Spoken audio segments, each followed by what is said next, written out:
I got so much motherfucking design on right now. Break it down, bring it back, make it clap. I got 3 old thoughts, new block, where that day. Bitches on my line, and you know they come straight. Hold up, what it not, 45, scope it cash like whoa. How you fucking with these hoes up?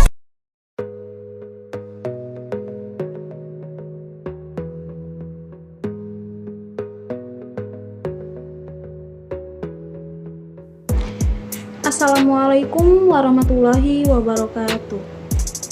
Baik, di sini saya akan sedikit menjelaskan tentang apa itu substansi hukum Islam.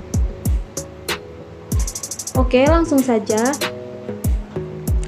Pengertian filsafat hukum Islam adalah kajian filosofis tentang hakikat hukum Islam, sumber asal muasal hukum Islam, dan prinsip penetapannya, serta manfaat hukum Islam bagi kehidupan masyarakat yang melaksanakannya.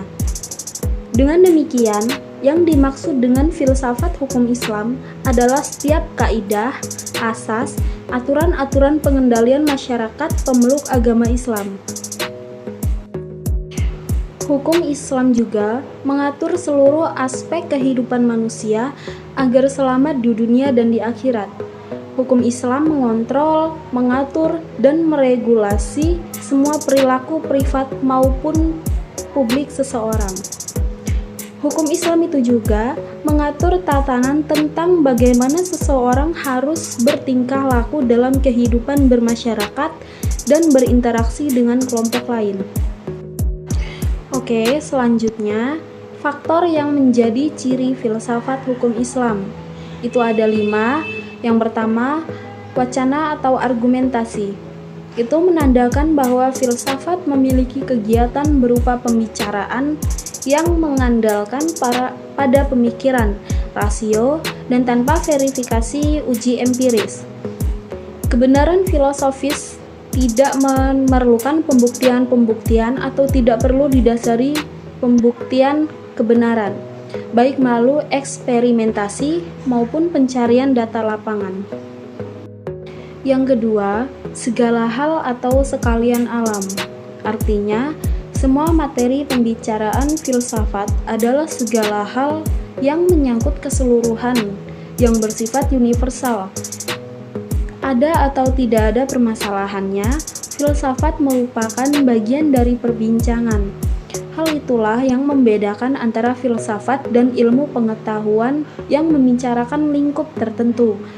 Semua yang dikaji oleh ilmu pengetahuan dijamah oleh filsafat, karena inilah universalisme filsafat.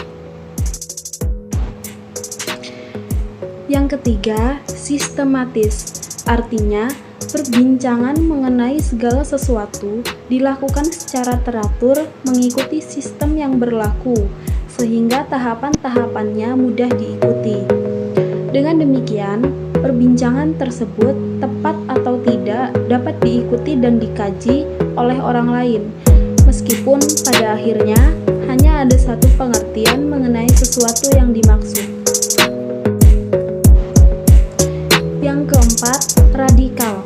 Artinya, sampai ke akar-akarnya, sampai pada konsekuensinya yang terakhir. Radix artinya akar, yang juga disebut arch, sebagai ciri khas berpikir filosofis. Perbedaannya dengan pengetahuan adalah adanya asumsi sebagai titik tolak yang disebut sebagai keyakinan filsafati. Dan yang terakhir, yaitu yang kelima, hakikat. Ini merupakan istilah yang menjadi ciri khas filsafat. Hakikat adalah pemahaman atau hal yang paling mendasar. Jadi, filsafat tidak hanya berbicara tentang wujud atau materi, sebagaimana ilmu pengetahuan, tetapi berbicara makna yang hakikat terdapat di belakangnya. Dalam filsafat, hakikat tersebut sebagai akibat dari berpikir radikal. Berdasarkan 5 ciri berpikir filosofis tersebut, dapat diambil pemahaman bahwa filsafat merupakan kebebasan berpikir manusia terhadap segala sesuatu tanpa batas, dengan mengacu pada hukum keraguan atas segala hal, bahwa sekalian alam dan segala hal dapat dilihat dari berbagai hal sudut melalui kontemplasi pemikiran yang sistematis, logis, dan radikal. Itulah tadi sedikit penjelasan tentang apa itu substansi hukum Islam. Saya akhiri, wassalamualaikum warahmatullahi wabarakatuh.